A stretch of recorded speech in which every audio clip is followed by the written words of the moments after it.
ಹೋಗದಂತೆ ನೋಡಿಕೊಳ್ಳತಕ್ಕದ್ದು. ಒಂದು ವೇಳೆ ತಪ್ಪಿದ್ದಲ್ಲಿ ಸದರಿ ದನಕರಗಳ ಮಾಲೀಕರ ಮೇಲೆ ಕಾನೂನು ಅನುಸಾರವಾಗಿ ಕ್ರಮ ಜರುಗಿಸಲಾಗುವುದು.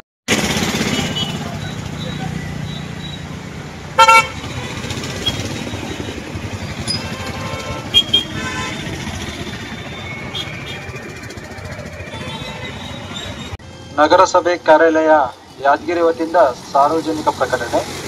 ಈ ಮೂಲಕ ಸಾರ್ವಜನಿಕರಿಗೆ ತಿಳಿಯಪಡಿಸುವುದೇನೆಂದರೆ, ಜಾಕ್ವೆಲ್ನಿಂದ ಫಿಲ್ಟರ್ಪೇಟ್ ಹೋಗುವ ನಿಯರ್ LIC ಆಫೀಸ್ ಹತ್ತಿರ, ಶಾಸ್ತ್ರಿ ಉತ್ತರದ ಹತ್ತಿರ ಹಾಗೂ ಜಾಕ್ವೆಲ್ ಹತ್ತಿರ ಇರುವ ಮುಖ್ಯ ರೈಸಿಂಗ್ ಪೈಪ್ಲೈನ್ ಲೀಕೇಜ್ ಆಗುತ್ತಿದ್ದು,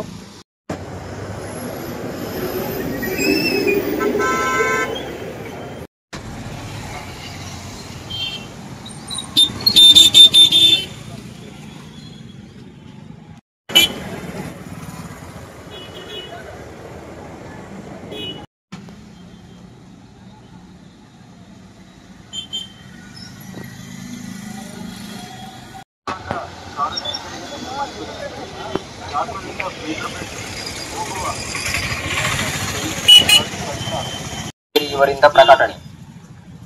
ಈ ಮೂಲಕ ಬೀಡಾಡಿ ದನಕರಗಳ ಮಾಲೀಕರಿಗೆ ತಿಳಿಯಪಡಿಸುವುದೇನೆಂದರೆ, ಬೀಡಾಡಿ ದನಕರಗಳು ರಸ್ತೆಯಲ್ಲಿ ಇರುವುದರಿಂದ ಮತ್ತು ಮಲಗುವುದರಿಂದ ಸಾರ್ವಜನಿಕರಿಗೆ ಹಾಗೂ ವಾಹನಗಳಿಗೆ ಚಲಿಸುವುದಕ್ಕೆ ತೊಂದರೆ ಉಂಟಾಗುತ್ತಿದೆ.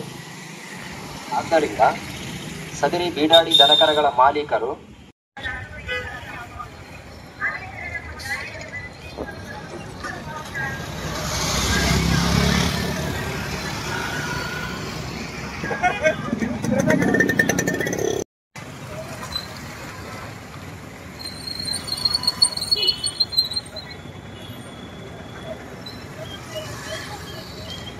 ಯಾದಗಿರಿ ನಗರದ ಪ್ರಮುಖ ಸರ್ಕಲ್ಗಳಲ್ಲಿ, ಮುಖ್ಯ ರಸ್ತೆಗಳಲ್ಲಿ, ಹೆದ್ದಾರಿಗಳಲ್ಲಿ ಬಿಡಾಡಿ ದನಗಳ ಹಾವಳಿ ಕಡಿವಾಣ ಹಾಕ್ಬೇಕಂತಕ್ಕಂಥದ್ದು ಎಚ್ಚರಿಕೆ ನೀಡಿದ ಹಿನ್ನೆಲೆಯಲ್ಲಿ ನಗರಸಭೆ ಪೌರಾಯುಕ್ತರು ಏನದಂದ್ರೆ, ಇವತ್ತು ಗಾಡಿಗಳಲ್ಲಿ 2 ದಿನಗಳಿಂದ ಅಲೌನ್ಸ್ಮೆಂಟ್ ಮಾಡ್ತಕ್ಕಂಥದ್ದು ಇದು ಒಳ್ಳೆ ಬೆಳವಣಿಗೆ.